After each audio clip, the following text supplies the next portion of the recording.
And so we'll start with Adelie Gorce, who is going to tell us about the improved constraints on reionization from the KSE power spectrum. Take it away, Adelie. Thank you.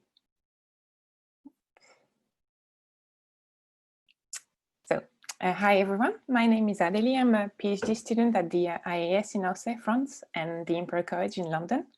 And I'll be actually moving to McGill in Montreal as a postdoc in October. So I'd like to thank the organizers for giving me the opportunity to talk today about this project I've been working on with my colleagues in Orsay, Strasbourg, and Toulouse. The point of this project, so it's a bit different from what we've heard so far, because it's about CMB data. And so the point was to find a new parameterization of the KZ power spectrum to constrain EOR, and so make a better use of CMB small-scale data. So first, what is the KZ effect? So the KZ effect is when low-energy CMB photons scatter off electrons that have a bulk velocity with respect to the CMB rest frame. And so this results in the photons getting an energy kick, and so adding power to the CMB temperature power spectrum on very small scales. So you have two components. The first one, the one we're interested in now, is the patchy component. So it's when your CMB photons will scatter off electrons in ionized bubbles along the line of sight during reionization. And so the shape of this spectrum is the one, the angular spectrum is the one you see here in the dashed line. It's a bit bumpy. And then there's the homogeneous part of the signal, which is for what happens after the end of reionization. So the way you do at the moment, so sorry, the spectrum here is a bit more flat, is the continuous one. So the way you use this at the moment with CMB data is that you take these two templates, you look at the amplitude of the spectrum at L equal 3000, multiple 3000, and you adapt this to data, you fit this to data along with other templates. Now to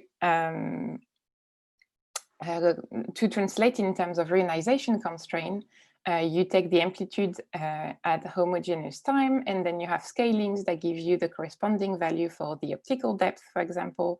Or if you look at the patchy component of the spectrum, you have scalings that give you the midpoint of reionization and the duration that are illustrated here.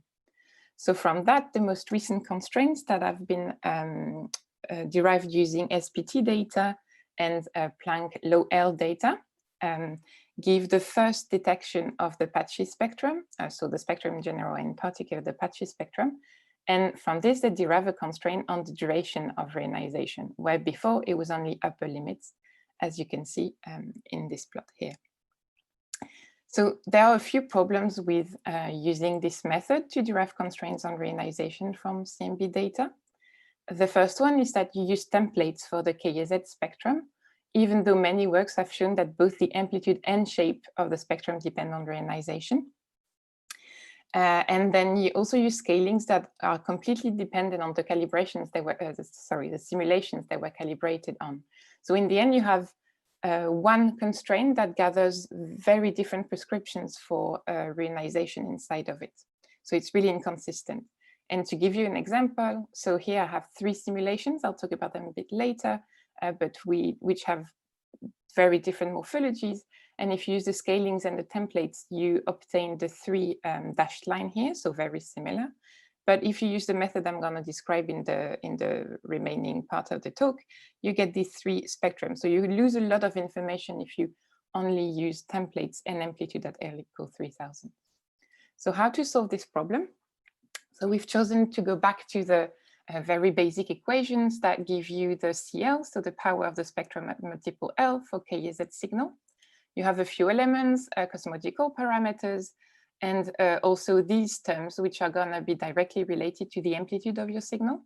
So the optical depth here, the mean density of free electrons, and the limits of your integral as you integrate over the duration of reionization.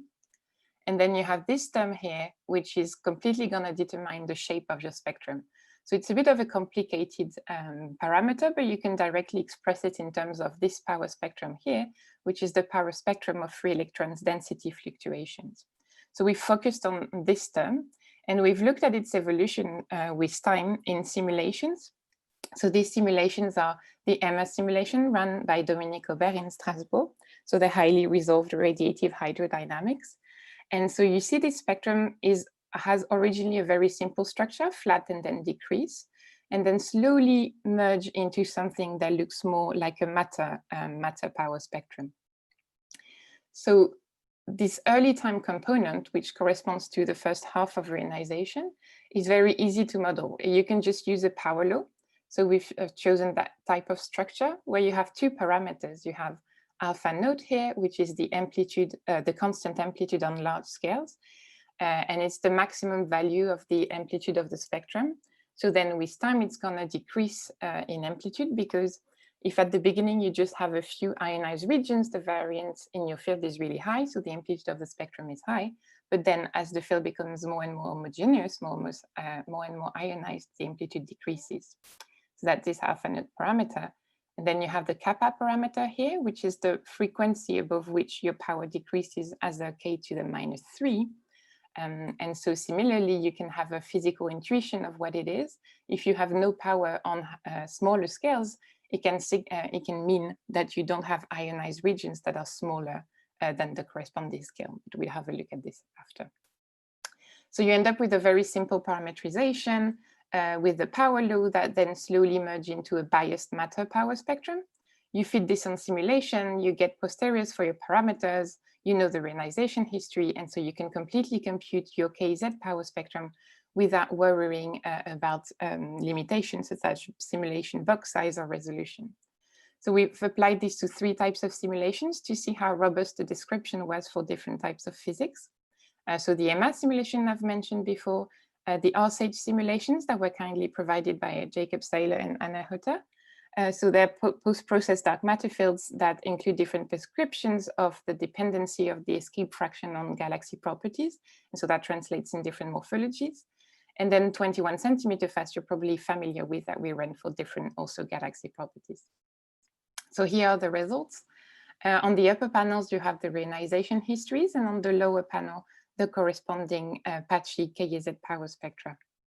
So for EMA, you see that if you have two runs with different reionization histories, that translates in spectra that have not only different amplitude, as the scalings we used before seem to say, but also different shape.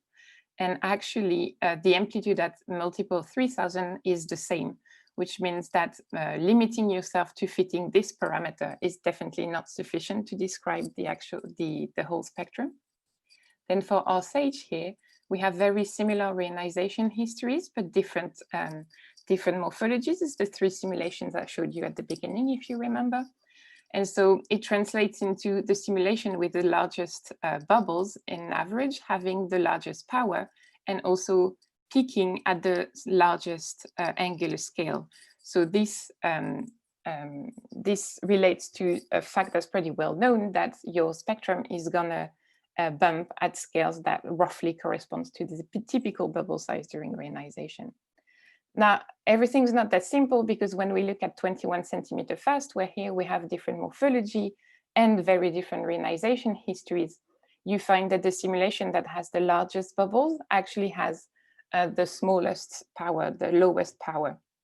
So you're going to have a correlation between all the parameters here. So how can we interpret all of this in terms of the 2 parameters I've defined before? So first, let's look at the kappa parameter. The kappa parameter is the frequency above which your power drops off, as illustrated here. And we find that for all the simulations we have, each time we have larger bubbles, we also have a smaller drop of frequency, a smaller kappa. And that's true at any point during the reionization history. And this is also always related to a bumping scale, so a multiple where your power is maximum, being the smallest one. So largest scale, so smallest multiple. And actually you find a very nice correlation between the 2 parameters that is valid for any simulation, any reionization history, and any value of alpha naught, which means that if you measure the spectrum from data, then you can directly infer the value of kappa, which is in turn related to the bubble size, and so to properties of early galaxies, such as ionization efficiency, etc. Then for alpha nodes, so if you remember, it's the amplitude of your spectrum, the maximum amplitude of your spectrum, that's going to decrease with time. It's a bit more complicated because if we find that a larger variance, a larger alpha node is always related to larger bubbles. So that's because for a given filling fractions, if you have a few large bubbles, the variance is going to be much higher in your field than if you have a lot of very small regions. So larger bubbles will always going to mean a larger amplitude of your spectrum. However, it's not always going to mean a larger amplitude of the KZ signal itself, because as we've seen for 21 centimeter fast, it's also correlated with the duration of reionization and the midpoint. So you're going to have a strong correlation between your alpha node parameter and reionization parameters, and you need to use other types of data to break this degeneracy.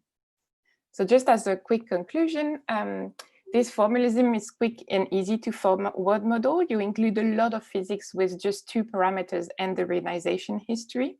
And so if you apply it to CMB data, you should be able to get for the first time both the amplitude and shape of the KZ power from the epoch of reionization. And then the parameters also allow you to understand better the physics underlying the KZ signal. You can relate them to, so you can relate features in your spectrum to your parameters and in turn to characteristics in your ionization field, and so to the physics of early galaxies. So that in turn you can combine data from CMB small scales with other types of observations, such as astrophysical observations, tau, or 21 centimeter intensity mapping. Thank you for your attention. If you have questions, I'd be happy to hear them.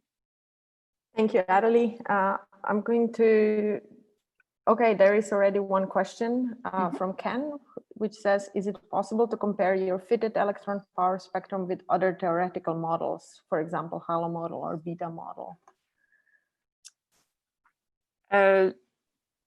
Okay, I'm not sure I really understand the question.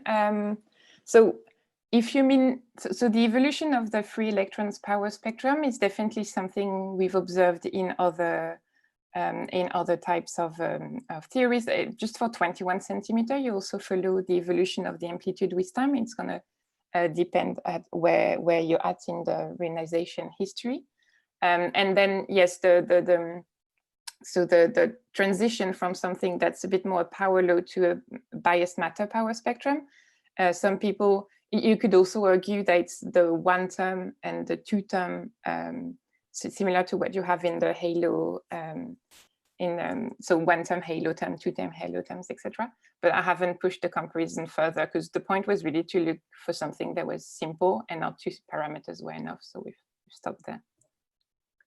So another question, Gerald is telling you, nice talk. One challenge in calculating the patchy KSZ signal is that you need the large scale velocity variations larger than your simulation volume. How did you deal with this?